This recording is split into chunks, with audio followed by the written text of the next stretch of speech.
Hey people, I think we are live. Let us know Yep, if we're that's coming it. in loud and clear. It's me, Two Cents, and alongside me is Gareth Mason. How is it going, man? Did you watch the game? Wait, sorry, I've got two things open here. Cool. Okay. Back. No, I'm good, all good, thanks. I had the stream open for some reason. I was checking the comments. But now all good, all pumped, all excited for this one. Well, geez, what a start to rugby. I mean, crikey.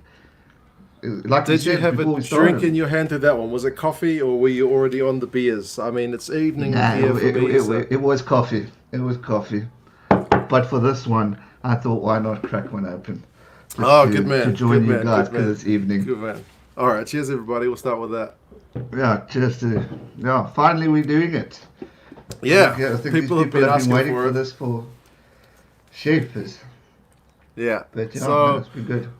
thoughts on the game, man? How did you think it went? I, Did you pick the Highlanders for that one? I didn't. I didn't. I was hoping to say, well, I was hoping the Highlanders would win. One of the guys on my preview video, predictions video, said, I'm too nice to the Highlanders because I really thought, it's a clean slate. It's a totally Yeah. different tournament. Let's give these guys a chance. And they proved their point. I mean, they were on it the whole time. It was exciting. And I thought it was a great advert for the start of the game. I was surprised with the Chiefs a bit. I thought they looked a bit rattled. Damien McKenzie stood out for me. I thought he was brilliant. I thoroughly enjoyed watching him.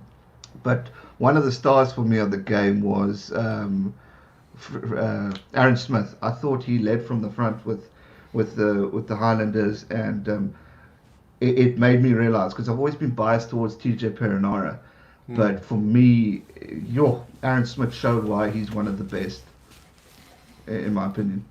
You could definitely see him firing the boys up. I don't think Hamilton even got on because yeah, Smith was just absolutely, especially in those periods of defence where the Yeah, Highlanders were just under the pump, the Chiefs going phase after phase, and yeah, Smith wasn't letting his forwards have a moment of peace. He wanted them to get yeah, up off the ground and just keep agreed. smashing those Chiefs attackers. I think you're right. I think the Chiefs did look a little bit on the rusty side. I guess they're trying to play an expensive game, and maybe early on after such a long break, maybe it's. I mean, they ended up going for more penalties, so maybe it's the kind of time where you're better off playing a little bit more conservatively until you can kind of get back into your full match fitness. Yeah. What's the interest like over in South Africa at the moment for this competition over here in New Zealand? Look, from what I've seen, the people were quite excited. I mean, I think we were just excited to have rugby back. I'm biased because obviously I just love all forms, and I've Yeah. always loved New Zealand rugby. But I thought the photos I'm seeing on Facebook is, hey, rugby's back. There's a lot of positivity. There's a lot of happiness. So I think we all were definitely curious to see how this was going. Me personally, I'm more excited for tomorrow's game. I thought that was going to be the one to really be pumped about. So yeah, I just thought it was awesome. Yeah, I think I'll be a bit disappointed as a Blues fan if the game either if it's a blowout or if I mean it's going to be hard to match tonight's game either way. I mean the fact that it went down to just 1 point, but yeah, I'm hoping it'll be a cracking one as well. I've got my ticket. The game is apparently sold out Lekker. for tomorrow, which I cannot remember the last time that has happened here in New Zealand, at least in Auckland, for a Super Rugby game. We haven't had a playoff game to host in so many years, so it's never really been that big an attraction. Yeah. So yeah, I think we usually get 10, 12, maybe 15,000, but I think we're looking at 40 plus for tomorrow's game. So That yeah, will be absolutely awesome for you guys. Because what I thoroughly enjoyed about today's game was the electricity in that stadium. I mean, it was almost like we were there as spectators. The singing, I mean, Queen was song was going mad. Bon Jovi's song "Living on a Prayer" was going mad.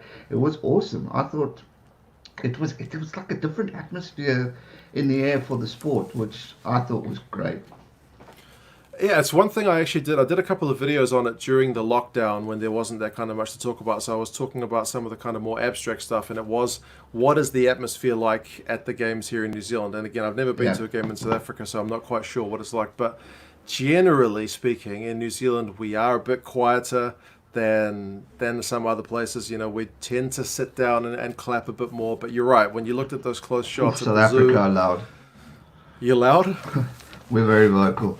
I think you've heard it when the ref makes a bad call and the highlights are shown.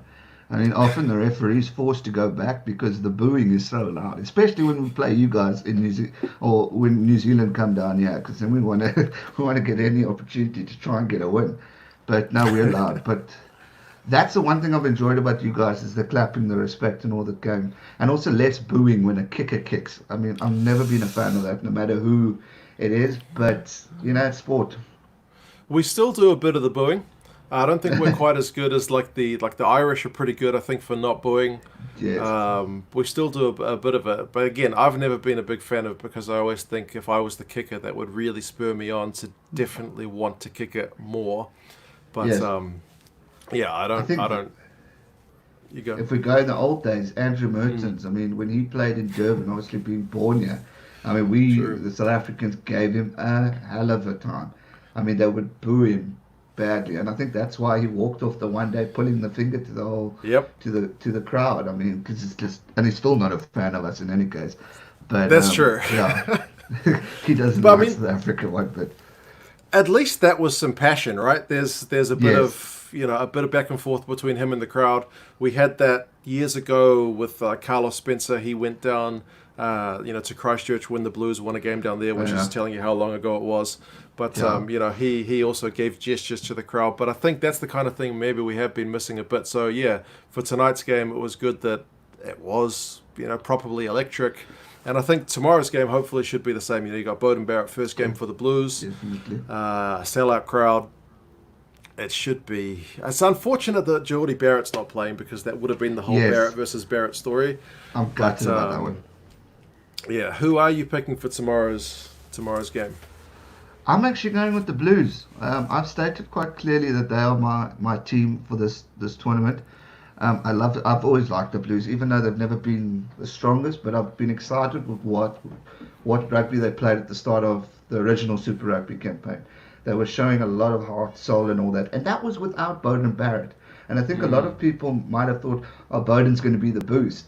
But they were doing well without Bowden because he was still on sabbatical. So now that they got Bowden back, you've got Carter in the background as your influencer coach slash rugby player.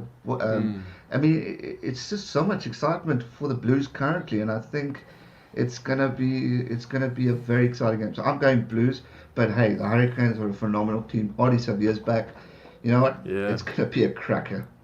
that's true. Ribsy has just put in a super chat there, and he says Super Rugby booing kickers is tradition. Tradition. I think we even boo our own team's kickers. I like that one. Uh, That's a good one.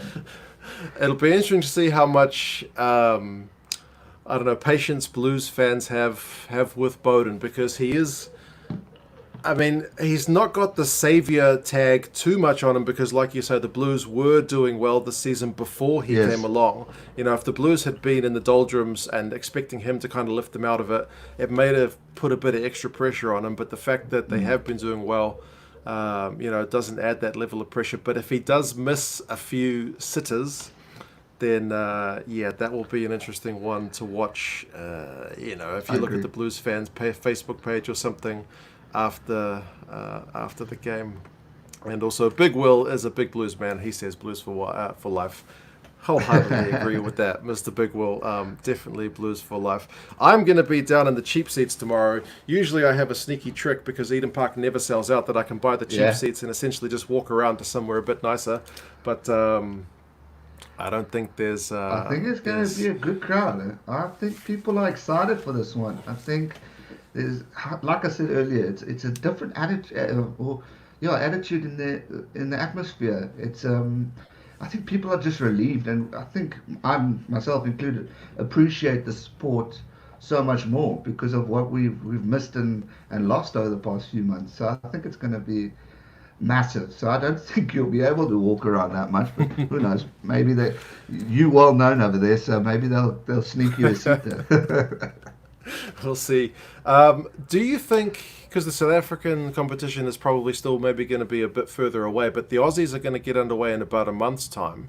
Do you think there'll be much interest in South Africa for what the Aussies are up to with the force coming back, or do you think by the time that the New Zealand competition's been going a month that maybe people will be starting to get back into kind of normal rugby mode? I think it could be a bit of both. Look, I think South Africa's got a close spot to New Zealand, and from a fan point of view, from a lot of our supporters support New Zealand. So I think there's always been a hype and excitement for your guys' rugby. Australia, look, you got your odd fans over there. I love watching Australian rugby. I want to see them succeed and get better and get stronger. So I will definitely be watching it. But I think the hype is more on this tournament currently now. And I think, as you just said, once it gets towards the end and finishes, rugby hype's back. People will watch the good ones. But I'm definitely curious. The Waratahs were shocking this year, so they need to come back. And Western Force want to prove a point and show the world why they should have still been there. So I think there's a lot of excitement for it, but I think more pumped for this one, the New Zealand one. Yeah, yeah.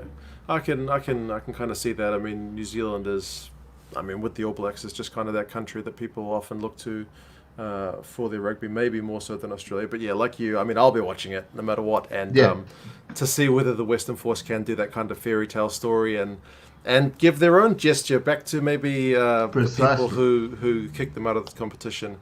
Will be one to watch. How far away are we in South Africa from anything happening? I know I've seen something about the guys getting back into training.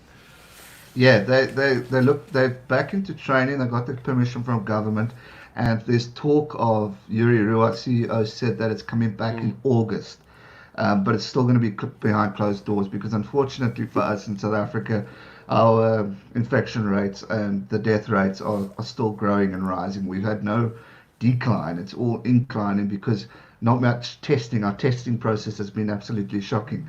So once we get that flow better, but hopefully, touch wood, all going well, August is the goal. But I mean, so will August anything be could happen. Currie Cup, or will it be in a bridged Super Rugby, or is it still uncertain? There's been no official talk of how they're going to do it. It's all been Super Rugby. I think they want to follow along the lines of what we've seen with what you guys have done and what Australia's doing. For me personally, I want to see if Pro 14 hasn't started, I would throw in the Cheetahs and the Kings just to add a bit more oomph to the tournament. I would also like to see a few of the stronger Currie Cup teams brought in, just so people can see something different. And Heinrich, who made a comment about a month or two ago, he said, why not like create the IPL format of a Currie Cup and let the Springboks split them up instead of having your Stormers, your Sharks, your Bulls and all that with solid players. Split them up into teams that you guys over in New Zealand might not be aware of, and test something out in order to create a bit more excitement around the tournament because we also, Currie Cup's not always got the best crowds, and they need to find ways to, okay, we're not going to get a crowd, but even on TV, it's more Super Rugby we're excited for. So hopefully they spice something up and bring it a little bit of everything. But I want to see Pro 14 Super Rugby included. I think a large part of the attraction here in New Zealand, aside from the fact that it's just we've had no rugby to speak of and it's finally back, is the fact that, I don't know, people are keen to see the New Zealand teams playing the New Zealand teams. There is just something, I guess, more spicier about seeing your local rivals taking on each other. Do you think the same thing will be true in South Africa as well? I do. I think, look, when we watch our good derbies like your Bulls, your Lions, or your Sharks taking on Province, or Province even Bulls, I think that's a stronger one, North-South. But there's definitely a more passion and heat in the air compared to if we're playing the Force or maybe the Blues. Well, the Blues are good now, but you know what I mean. So I think we'll definitely generate something. And judging from what we've seen of the excitement for your guys' tournament, I'm hoping we will see it even more now because we haven't watched it, like you said. and that excitement is going to be there, and people are going to be pumped for it. So yeah, I think it's going to be a different attitude going forward.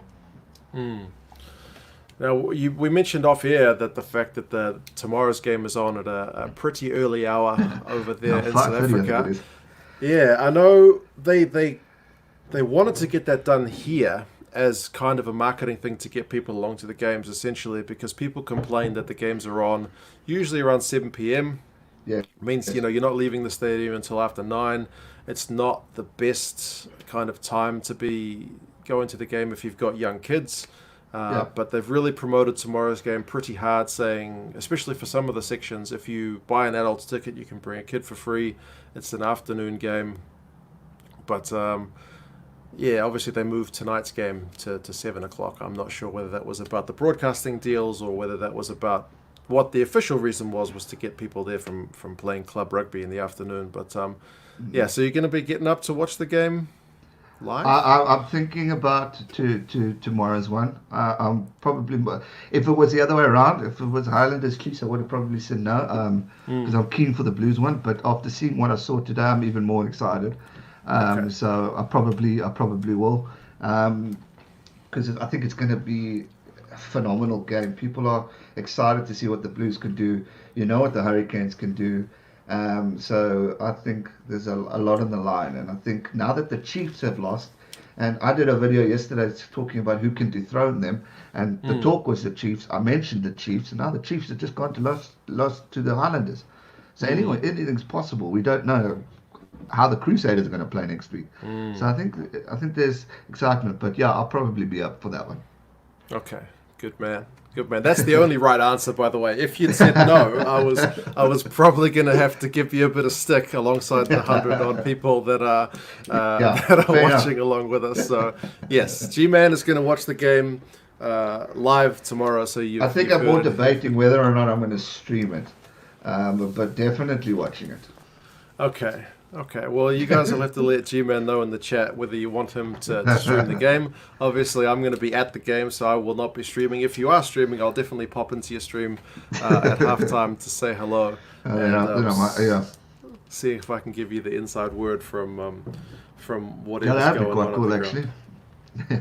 Yeah, I mean, I have actually heard that in some live streams. Some guys pop on and tell me, that they're watching the game live, and it's one good thing about being in lockdown actually is that I've not been using much of my mobile data, so I've got a bit of that saved up, so hopefully I can make the most of that.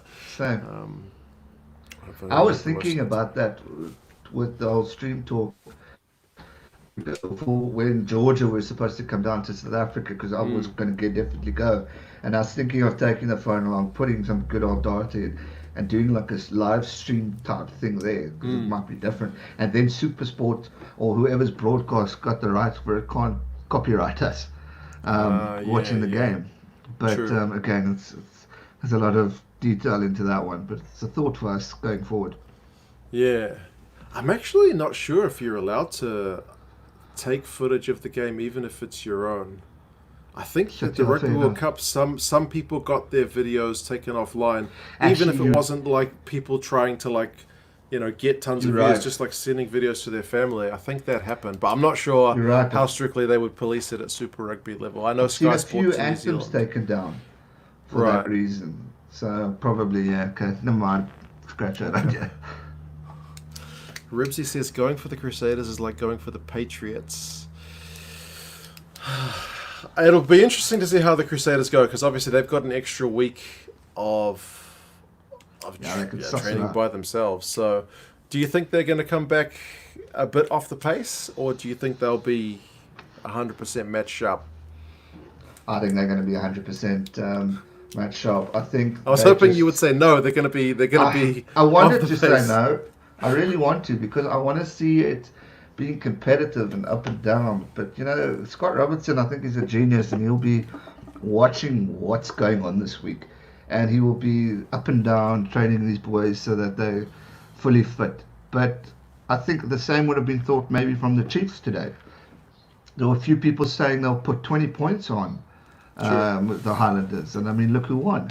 So anything can happen, and that's the beauty of the sport. It's very hard to predict. It's like I was watching it with my dad now, and I'm getting excited for the Highlanders, even though my Super Brew says Chiefs 5-5 or 6 or something. Yeah. So Super Brew, I'm never good at that in any case. I always get it wrong. My But I was Super happy Brew for was the equally destroyed by the by the Highlanders tonight. But again, I'm not complaining after the product yeah. that I saw on the field. What do you think about some of the new laws that they've implemented for Super Rugby Aotearoa? They didn't really have to see any of the really drastic ones in action tonight, like Golden Point. I know that's Yeah. it's a common thing in rugby league that if the game finishes a tie, they play extra time to see who can get the first points to win the actual match. I know in South Africa, rugby league's not really a big thing. So, No. what's your take on the Golden Point thing? Look, I'm not too much against it. I know a lot of people saying it could destroy it or whatever. Draws always end for me in such a dull mood when you see a draw. And I think to add on an excitement of another 10 minutes or so to see if a team could get a drop goal or a kick. I mean, look, for example, of the 2 drop goals that ended this previous game. I mean, that was insane.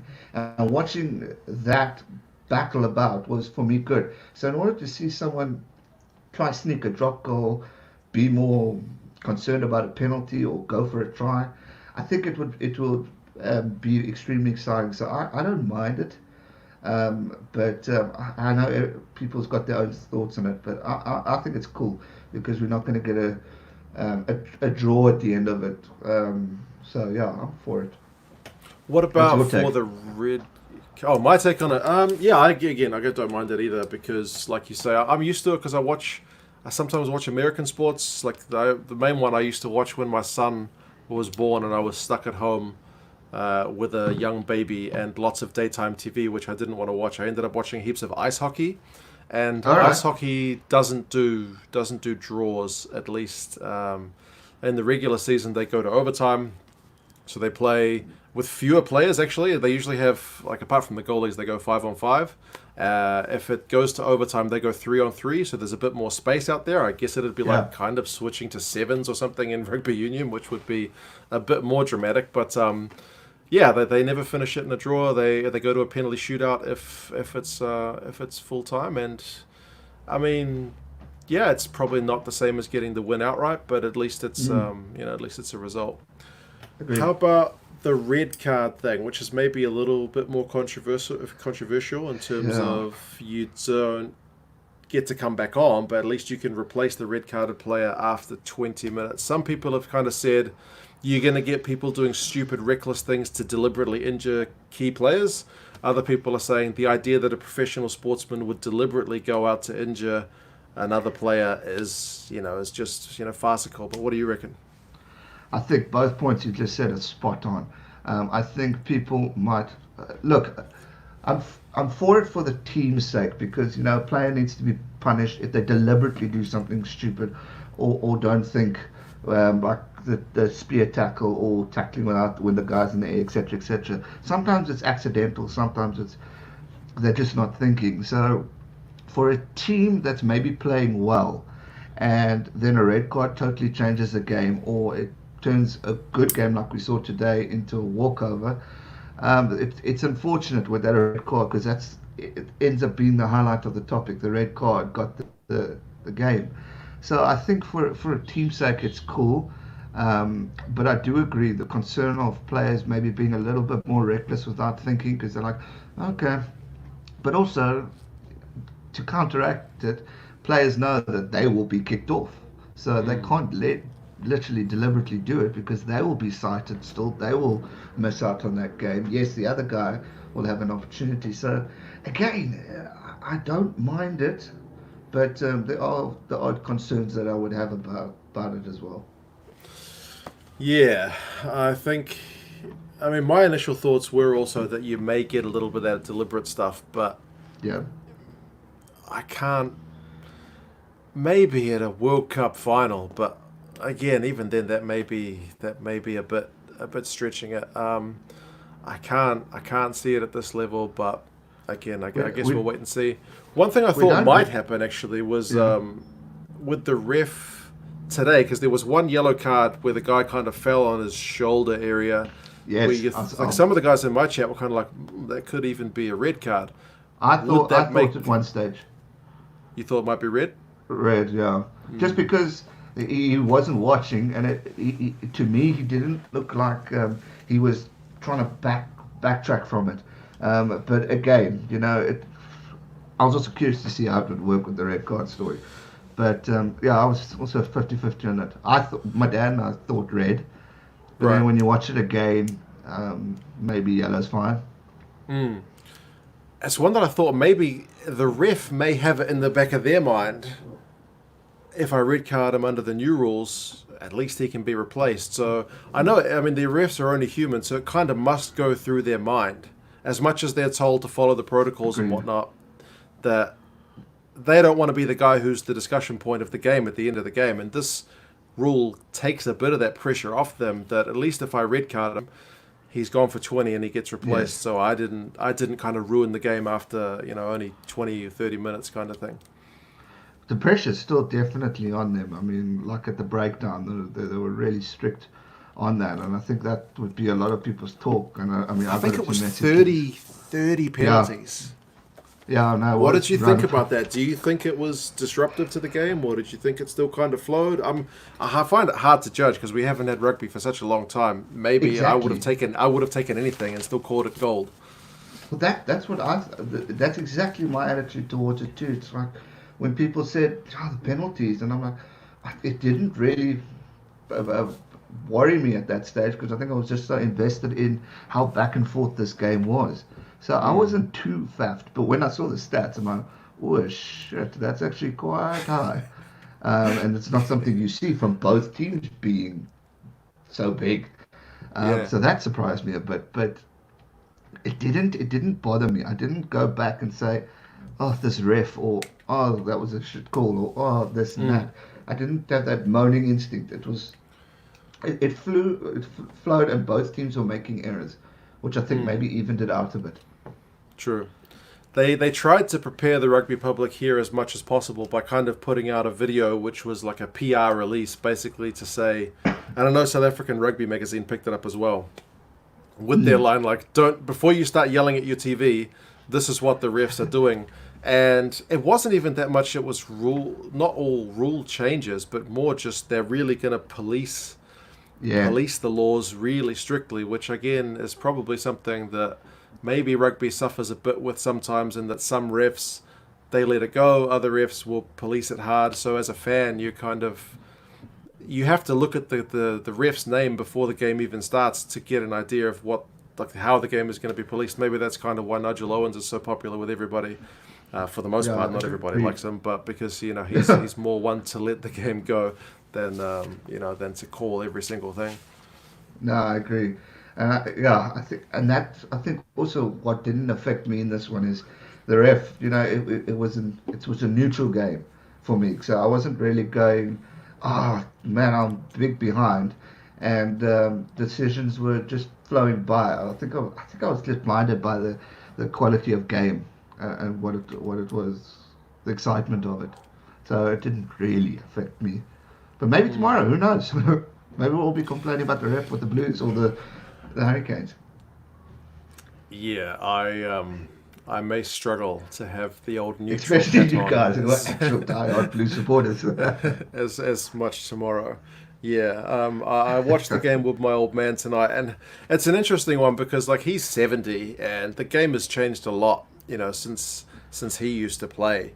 Yeah, and of course. Sometimes when I watch games with him, I am definitely not a real I know every rule kind of guy. Some people can quote you the exact wording of the rules. I'm not that guy. I have a pretty, I think, solid understanding of the way the game works. But, it's always evolving and changing. And sometimes when I watch with my dad, he'll be yelling at the TV, and it's just like, that's the way the game is played now. You have to roll away from the tackle, and he'll be yelling at the TV. How's he supposed to roll away when there's some effing 100-kilo guy on him? It's like, that's the rules. You got to get away. It's on you. There's no I must say, with regards to watching it, when we were with bunch of mates and all that stuff, I do tend to get a little bit into the ref a bit. I do go for him a bit, but my good friend who normally watches with us, he knows the game. He knows the rules. So all of us are Right. watching. We go, ref man, why did you do that, you idiot, and all that. And then all we don't understand, and then we literally go, Warrior, why? What's going on here? And I Right. mean, you know the rules, but especially if it's your Springboks or your home team, like your Sharks, Yeah. for me, Yeah. then we might be blinded by what the ref actually does. So I would give him a bit of a hard time. But then when I Yeah. rewatch, I'll go, okay, maybe I wasn't right. At least you've got that kind of balance that can help you out with that thing. Like when I used to go to games with my dad, like he would take us to sometimes the big games, at Eden Park and whatnot, but also sometimes just like the local club rugby games. My dad is that guy that, at least maybe not now, he's mellowed a bit over time, Yeah. but like I can distinctly remember the ref stopping the game, walking over to my father and saying, "If you don't shut your mouth, like you're just gonna have to leave." So Really? yeah. My dad was opinionated, and yeah. I was So- bad. At school, I was bad.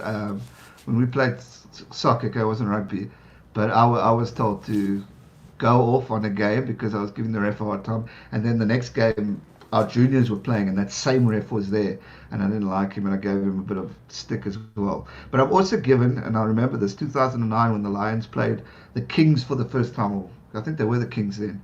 Nigel Owens was there, and I still gave him a chirp or two when he was close by. Really? But that's when we didn't quite like him. But now, obviously, I've grown Right. up and appreciate the game.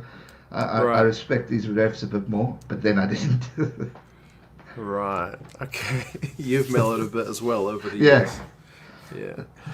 All right. Well, I think we'll open it up to some of the guys in the chat shortly. Is there anything in particular you wanted to go over other than tonight's game, tomorrow's game?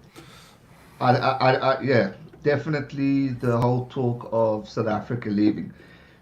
Your thoughts on, is it a good idea? Is it a bad idea? How should we do it? And then after that, I'll give my honest opinion because I don't think I've actually done that. I am 50-50 on it, but I want to get your actual take on, is it good? Is it bad? And all that jazz.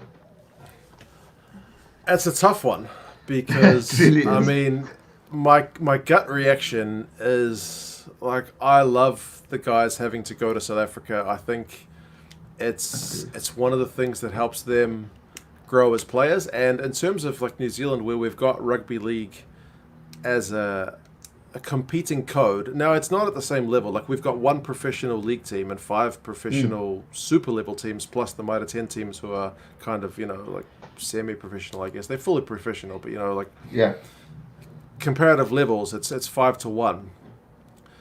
But that's one thing that the rugby league guys don't get is the chance to regularly travel. They play in Australia. There's only one team, and then all the other teams are based in Australia. So Yeah. I know that's one of rugby union's advantages over here, that they can go to South Africa, and I know it's a true test for the guys. To go to places like Joburg or Pretoria, up somewhere up high. Yes. It's going to be a big test for them. What I also do get is that whilst maybe in the 90s and maybe early 2000s, people were more likely to get up and watch their team play in Pretoria at 3 in the morning, it doesn't really happen anymore. Like I will do it sometimes, but even now, me with the convenience of being able to watch games on demand, Yeah. it's hard for me to justify getting up at 3. Like if it's 5, like with you tomorrow, 5 is okay. I can get up at Yeah. 5:30 to watch a game. If it's on kind of midnight, I can stay up to watch it. But if it's like that really core of the night time, it is tough, and it is one of the main drawbacks about Super Rugby is the time zone. So if the South African teams were to go north, they've got the time zones on their side. The thing they don't have is the seasons, because the seasons will be run the other way. I'm not sure how the Kings and the Cheetahs manage that. I mean, Super Rugby is a bit of a weird one in that it kind of starts in summer anyway, at least for us. Yeah. So it's maybe not such a big deal. Like I know for the Sunwolves, who are in the Northern Hemisphere, they start in the cold and finish hot, whereas we start in the hot and finish cold. So it's not like it's a purely winter game anyway. But I mean, ultimately, despite all that rambling, whatever's going to be best for the teams is what I would want to see happen. If going north is going to put more money into the South African game, if it's going to keep more players in South Africa, I'd be happy with that. Where that leaves New Zealand, I don't know, but I mean, if it's going to help the South African teams, then I would be sad to not have that opportunity. But I wouldn't like want them to stay in the competition just so New Zealand can get some of that broadcasting money. Maybe a happy balance would be keep the Springboks in the Rugby Championship and let the teams go to the Pro 14 to make it a Pro 18. That way, you kind of get the best of both worlds. Because those titanic battles with the All Blacks and the Springboks are ones that we want to see. Agree. So Agree. yeah, there's not going to be an easy answer. Hopefully, someone smarter than me can figure out a way to get it done. I'm not sure like what the buy-in will be from South African fans to watch some of the teams up north. To be honest, like I remember when I think when the Kings initially joined along with the Cheetahs. I think Leinster came to town, which is a team full of, world-class Irish internationals. Yes. And to be fair, I didn't follow the Northern Hemisphere Club rugby that much until I started a YouTube channel. So the everyday fan, I'm sure in New Zealand, has very little following of those tournaments. And I think like Leinster didn't get much of an attendance like when they came to either play the Cheetahs or the Kings because it was just another team. I'm not sure. Maybe you'll be able to give us some more insights about what would a South African fan rather go to see the Chiefs come to town than Leinster come to town, or is it just all foreign teams for you guys? What do you reckon? I think you're spot on with everything there, and I think to start with what you've just said, that is my one concern is we've grown up watching our Tri-Nations Rugby Championship, your Super Rugby, and there's a strong relationship built with New Zealand especially because we've got a lot of people who support New Zealand teams, the Crusaders, the Blues, the Chiefs. I mean, there's definitely a market in South Africa for that, and I see more opportunity. If you want to fill a stadium, people would rather go watch a New Zealand team or maybe even an Australian team over a Pro 14 team. For me, when the Kings and the Cheetahs joined Pro 14, it definitely introduced me to that type of rugby, that side of things, because I wasn't quite aware of it. It was more Southern Hemisphere based. So, like you said on Leinster, I mean, I really didn't know who they were. I knew your Johnny Sexton and Brian O'Driscoll obviously played. I mean, he was the king. But it did help me get to know these other guys and also make me appreciate this amount of South Africans that are overseas. For example, Coetzee and Ulster. I mean, they're in the Premiership, but Willie LaRue, Faf, all of them overseas. So that got more introduced, which was nice to see. But I think New Zealand teams will get more of a support base. However, if we include a stronger team into Pro 14, like your Sharks, your Bulls, your Stormers, your Lions, it might generate a bigger crowd because then it's more competitive. I think the Cheetahs have done extremely well under the circumstances, and they've shown progress. Where unfortunately, Kings, which is where I live, they're not developing. There's a lot of political influence, which sucks like hell because there is potential in the Eastern Cape and Port Elizabeth for the sport. So it's just shocking support that we get here. I go watch Leinster because I know Leinster. But to go back to the whole thing of this whole topic of should South Africa, to the best of both worlds, I would rather keep us in all four, all three, your Super Rugby and your Pro 14, but still send a team over, but a stronger team. Whether we create like a Cats type team, where you mix the different provinces and generate something big that can actually compete, or you take a team like the Lions or the Sharks or the Bulls or Western Province and move them over, one or two of them. So you have 3 South African teams and 3 South African teams in both leagues, because I don't want to see us leave Super Rugby, because I enjoy watching those battles when we play. Granted, we don't always win, but it's always exciting, that build-up, watching us play the Crusaders or us play the Hurricanes or the Blues or the Brumbies. I've always enjoyed that. So I'd be sad to let it go, but I do feel there is an investment for South African rugby overseas, and I think it should definitely be looked at, because from an economy point of view, these guys, I mean, it's 23 to the pound to 1 rand. I mean, times that by the 22 or 20, whatever it is now, it's a lot of money, and that's why a lot of our players are leaving to go there. So I would rather create some teams so that those guys can join them rather than your Ulsters, your Saracens, whatever it may be. But Championship, I don't want us to leave. I strongly feel we need to stay with that. That's where we've been. I know a lot of people say that we should go to the Six Nations, but I just don't see it working. Six Nations is already got its tradition with your European teams. Yes, it was the Five Nations and the Four Nations way back when, but it's still only seen as those teams. And to include South Africa, I think it will be good competitiveness, because I think we could give them a good run. We've beaten all teams. All of them have beaten us, including Italy. So it would definitely be exciting. But I don't want to see us leave the Rugby Championship. That All Black history is too powerful. Even Australia. I mean, I grew up watching Matthew Burke as a kid. He was one of my idols. Andrew Mertens, even though he doesn't like us, I loved watching the guy. And John Olomu. I mean, the list can go on. But I wouldn't be sad. I would be sad to leave New Zealand, but I wouldn't be sad if we joined the Six Nations too. Ironically, I would love to have an old school international tour. So if we do get kicked out of Rugby Championship, bring back the old school tours where we can tour you guys for a month and vice versa. Our provincial teams play you. Our international games are on the weekends. That will just bring back that old school rivalry. I still want that to happen in any case, even if we stay in the championship. But yeah, until SA's economy gets stronger, we're always gonna. I think Skinny Brew is literally, yeah, he has. People are just gonna keep going overseas because the money's what's better, and unfortunately, that's what they're looking at. It's like if we get a promotion, we're gonna take it.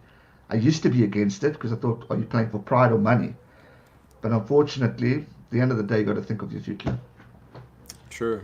Rugby career is not the longest thing. You've only got, I guess, X amount of good years, and you've seen from numerous guys. We saw Nihi Milner-Skada on the sidelines of tonight's one, because you really never know when that career is going to be over. So even if you stayed until you were 28 and thought you're going to have a good, 4 or 5 good years overseas, you may not end up getting them. Nothing is kind of guaranteed or promised to anyone. So it's an interesting one with the tours as well, because I remember the tours really distinctly, and it's hard for me in my mind to really think about, is going back to the old ways, is that what is right? Because in my heart I feel like, yes, I remember the tours. They were fantastic. I used to love it. The idea of trying to get a tour win in South Africa was like almost like Mission Impossible, you know what I mean? So that was, and there's been a lot of call for it, like when we've been talking about like Super Rugby's attendance and whatnot over the lockdown period. People saying, we need to get rid of Super Rugby, we need to go back to domestic competition, save Super Rugby for some kind of like Champions League competition. It shouldn't be like the week in, week out competition. It should be like at the elite kind of level. So but people, when they say those kind of comments, are talking about the reason the attendances are down is because we changed to this intercontinental model. But I'm not sure it's quite that black and white, because there's other things that are going on as well. The fact that people have got Netflix instead of, like a little rubbish TV with, not much on is also another factor. There's a lot of other stuff going on. 100%. 100%. I think there are definitely a lot of angles to look at. But for me, Super Rugby is just, although I think this year it was quite exciting before obviously COVID hit, but it lost a lot of that excitement for me. Like 2-3 years ago, we would be pumped for it. Mates and I would get excited and chat. Whereas now it's like, okay, when are the Stormers and the Sharks playing? Because that's what the rivalry through my friends and myself. And normally it would be the Bulls and the Sharks for me personally. But then the big excitement was the Stormers because my mates support the Stormers, so there's our rivalry. True. And I felt we lost that a bit because of this whole conference system. I'm not a fan of it. I would rather go back to what we were, Super 12, Super 14. And I'm sorry to Argentina fans and to Sunwolves, although they already look like they're all gone. Go back to the way it was. What the package we had that was great. And if New Zealand dominate, New Zealand dominate.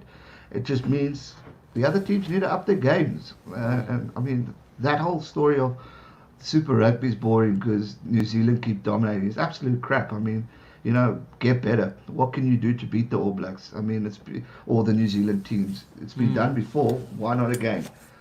Change your coaching system. So I'm not for that excuse of, it's New Zealand teams. What's the point of watching? Up your game. True.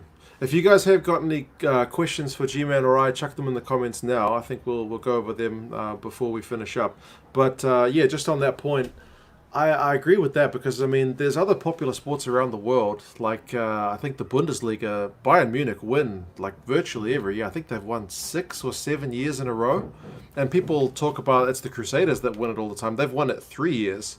I know it's New Zealand teams that I think have won, like, 7 out of the last 10. But it's not like at that level, and I don't think. I mean, I'm not a huge follower of German football, but I don't think the Bundesliga struggles for supporters. So, for people just to say it gets boring because the same team wins, I mean, Ferrari had a hugely dominant spell in Formula One years ago, and people did complain about it that it's and they did try to change the sport to at least lessen the advantage. But yeah, I still feel like those were still hugely popular sports that didn't, really suffer all that much. Right. Mean As has a question for you, G-Man. Have you ever watched Aussie Rugby League? That'd be the NRL, National Rugby League. I haven't. I've seen a few highlights here and there on YouTube, but unfortunately Supersport don't show it unless I'm missing it. And someone from South Africa correct me, please, because a lot of people ask me about the league rugby, and it seems to be quite a hot topic and market for it from a content creator side of things, because I think I get a lot of questions about it.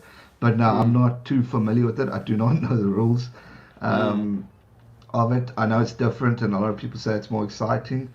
But yeah, no, I'm not too familiar, unfortunately, with that. If you watched it, I think you would immediately say he's going to get carded for that tackle, and then it's just play on, because the league has a lot of tackles which in rugby have been kind of outlawed these days. Again, I don't watch a lot of it personally. My dad watches it. He watches all sports. But yeah, it's got big hits, that's for sure, and the skill levels are still amazing. But yeah, it's generally not my one. This one from Blizzard. We get the feeling that New Zealanders want us out of Super Rugby. Is this true? We were going to talk about this media topic. We were going to talk about this. We talked about it before we came well done, on. Blizzard. Yeah, good reminder. Also, I don't get the time zones, why we don't just play later in South Africa. Well, maybe G-Man can also help me out with this a little bit as well. But I'll start just to say the New Zealand media does seem to have a real issue with South Africa recently. I'm not sure if this is just sour grapes because we lost the World Cup, or if they're in lockdown and they don't have enough to write about. But there definitely seems to have been, over the last few months, a lot of anti-South African stories that the Super Rugby is broken and somehow that's South Africa's fault. I think that's a load of nonsense. They're all partners in that competition. In terms of the everyday... Yeah, that's right. And you guys killed the Sunwolves. I think the average New Zealand rugby fan is a mix. You know, there's the traditionalists who have grown up with Super Rugby and want us to keep it the way it is, and those of us who, those people who would just want us to go back to some kind of domestic competition. The time zone is definitely a factor, and like I mentioned earlier, I don't think that many Kiwis get up to watch games in the middle of the night. But this is probably a question for G-Man. Why don't we play games later in South Africa? From what some people have told me previously is that they like to play games in the afternoon because they get better crowds, because it's safer rather than playing in the middle of the night, or at least in the after dark. That's is a valid point to it, because I know Ellis Park isn't in one of the safest of areas, but I mean it's not that bad, but it's not at night time. It's obviously different. I agree with Blizzard. I've got no problem. When they play games at 3 o'clock for me, I get irritated because in South Africa we like to warm up and get our braais going, get our carriers going, and then I love it when we play Argentina because the game's at 9. So we've got a good kick in the braai. We've all had a good time, and then we go watch. So I'm all for rugby being started, but I think it comes into the safety factor, and I think Blizzard's spot on. Could be one of the reasons, or what you guys have said as well, because I think it's extremely unfair for you poor guys who have to wake up in the middle of the night to watch a classic game in South Africa, which could be freaking awesome to witness. So I would definitely spice things up and change it up in order to do that. To go back to the media question, I think it could also be, when we talk about South Africa leaving, it definitely ticks off a few people, because I think different people's opinions are like, South Africa are just doing it for the money. They're just going for this. And I think there's mixed emotions for it, and I think that's put a few sour grapes in people's mouths because of it. Because if I do a video where I'm talking about this topic, a lot of people not a lot, some from New Zealand and some even from overseas are like, oh, just go already, we don't need you. Or True. The European guys, no, we don't want you, stay away. It's almost like a lot of people are a bit negative towards us. Maybe it is because we won the World Cup, which I didn't think was too bad because of the success story of it. But I've noticed the media has been, as a fan of the sport, I've got a lot of love for New Zealand. It was the first audience for my channel, so maybe I'm biased, that really took off internationally. It's just, there's so much passion and excitement when these two teams play, whether it's Crusaders or the Bulls or Sharks or whatever, or the All Blacks in South Africa. There's an team like no other. And I think if that final, no disrespect to England because they deserve to be there, but if the final was New Zealand, South Africa, win or lose, whoever, it would have been the most watched in history, bar none, because it's a rematch of 95 dramas. And, it's that excitement that's in the air for me, which I would have thought media would have done positive. But if I read like a Tony Brown or Andrew Moytons, I don't think I've heard them say anything good about South Africa. So, yeah, I think everyone's got their own thoughts and opinions. But I think the talk of us leaving has definitely put a sour taste in a few people's mouths, because they maybe think we're just thinking of the money rather than the game. Yeah, true. I mean, I know the media is questionable, like no matter where you go. I know England fans get a lot of grief, and we often talk about English arrogance and whatnot, but I do feel like a lot of that comes from the media. You will have had it on your channel as well. Like most of the English fans just seem to be good blokes who like their rugby as well, but the media is just. There's a bloke who's often on my night streams, Archie Adams, and he always says, "G-Man, why do people hate the English, or why are they always negative and all that?" And I think you got the odd supporters that are a bit sour, but generally, if you're a good sporting fan who likes to have a pint or a beer or whatever you call it over there, generally they'll welcome you. And I've definitely got a lot of that. Like next time you're in the UK or England or Ireland or Wales, wherever, have a drink. Same thing I've gotten from you guys over in New Zealand. So I think if we love the game and respect the game, the fans are awesome. But there are definitely your diehards, and South Africa too, who are very sour when we win or lose, or arrogant. So I think we've all got a bit of it. True enough. Here's one from Jack Darby. Would you like to see a combined Southern Hemisphere team play? This is one Yes. I get a lot of requests. Is hey, pick a team Same. which is made up of like South Africa, New Zealand, Australia, maybe Argentina, like a Southern Hemisphere Lions team. We Yeah. never really get that. The closest we get would be when we get a Barbars team, which is largely made up Yeah. of Kiwis and South Africans and Aussies. So what do you reckon, G-Man? Would that work? Would there be time in the season for it? I mean, I'm assuming there'd be a market for it. Yeah, I think there will be a big market for it. I think a lot of people want to see it. I mean, if you look at the history of obviously the Lions have a history, which is massive, but it's such a exciting tournament that people talk about. I mean, we've got it next year here, and people are so amped for it, and there's a lot of positive talk. And I think that the same probably would be over in Europe if we have that opportunity of creating a Southern Hemisphere. I would watch it. I get your point of, do we have enough time for it? Because we do currently have a hell of a lot of rugby throughout the year. But that's also what I've recommended is experimenting. Maybe take away June, July internationals and do something different to bring it, to excite the fans a bit. Like international tour, longer version, or the Southern Hemisphere teams. I think it's a good idea, and I think we could be a freaking good force. And then every 4 years you have the Southern Hemisphere versus the Northern Hemisphere team, and I think that's what people want to see is your club, your Crusaders versus your Saracens or your Leinsters, your Southern Hemisphere team versus your Northern Hemisphere team. It's the whole talk. Who the hell is the best? And I think the market there is definitely there because there's a big rivalry between us in the North and us in the Southern. And I think it could excite something. That Crusaders versus like Leinster question has been one that comes up, or Crusaders Saracens kind of thing. That comes up a lot, and I would really love to see that question I think answered. it'd be awesome. Yeah, I think if Bernard Laporte gets his way, he's going to get something like that going. But yeah, we'll have to kind of watch that space. But yeah, it is. It's just that hypothetical one that you never get the answer to. It'd be nice to finally see answered. And I think that's what Pisho wanted, is to answer the questions of the fans. So many people were amped and keen for it, or keen for different things and talking about it. And he was looking at focusing on those topics of what people, the club will go. Although, as you say, Laporte or whatever his name is, he wants it as well.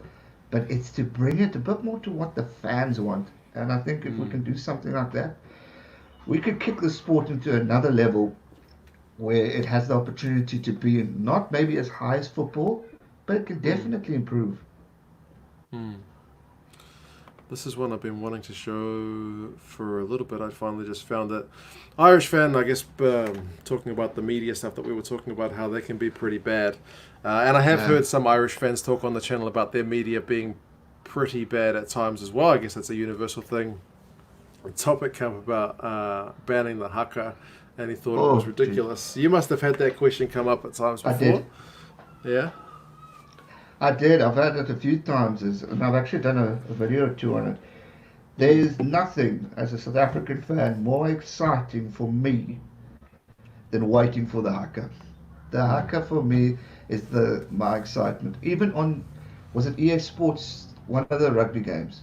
I know it's in most of the games now, but when they first introduced it, 2005, I think, I got so excited. I'd literally play the All Blacks every time just to watch the haka and Carlos Spencer lead it in that particular game. For me, it's one of the greatest moments of rugby. If you can't take it away.